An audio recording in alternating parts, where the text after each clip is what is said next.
only reason why there isn't this like rush to declare like he's fully in lame duck status is, number one, he's fully relevant with these budget debates, and number two, the Republicans are figuring out a way to hand the political momentum back to him. That's fun. Apparently, in the mainstream media, they were already having a discussion about calling Obama's presidency. He's going to be a lame duck with 3 years left. Now, look, that's partly the media saying, oh, no, Democrats, shut up, shut up, shut up. You're not allowed to do anything. Shut up. No, that's it. You won the election. Who gives a shit? You're a lame duck. Lame duck. You're useless, okay? It's partly the president's fault because he acts like a lame duck. What's his bold new proposals? Almost nothing. Almost nothing. It's like, man, I already got Obamacare, man. I'm just going to rest on my laurels for the rest of the time. Oh, I tried gun control once, man. That didn't work. I don't want to get embarrassed again. I'm not going to try that. Immigration reform, I mean, I'll try to help the Republican Party by passing that so that, they won't seem as racist to Latinos. Kind of. What else you got? So apparently they were already going to call his presidency until this happened, and the Republicans save him by bringing him back into relevancy by being such obstinate pricks, not by actually doing anything or passing any laws, but by not passing anything. So the president could be relevant by maintaining the status quo. Well, isn't that exactly what President Obama was elected to do by the people who funded him? Just maintain the status quo, okay? Know your role. So, now Chuck Todd's not done yet. One more interesting note here.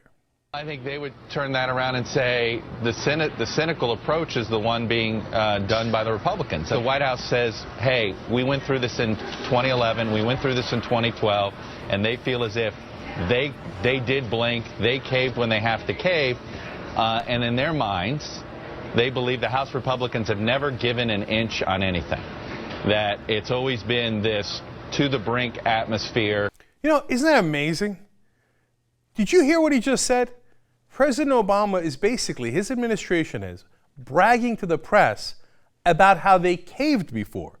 Remember how I used to say they caved in? And Obama supporters would get so mad. You can't say that about our beloved president. How dare you use words like that and say he caved in?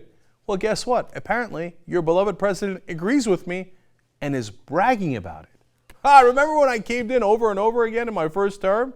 Well, so it must not be my fault. Well, no, actually, it is your fault. Not only for not standing up to progressive ideals and not standing up to the opposition party, but it's also your fault for encouraging them. You know what somebody does when they're in negotiations and the other side constantly caves in? It's harder to make a deal because the other side rationally thinks, well, let me keep going. There's no end to how much this guy will cave in. If I keep insisting, he will probably do as he did in the past, give me more and more. In fact, more than I even expected. So is it really that irrational for the Republicans to think maybe he'll even defund his own Obamacare? This guy is so historically weak in negotiations and brags about it, he might just do it. Now, I don't think he will. I think they misunderstand President Obama. It's all about his own glory. So this would be counter to that point. If he thought that it would earn him any kind of credibility in Washington, like a pat on the back, like, way to be a compromiser, yes, then he would do it in a second.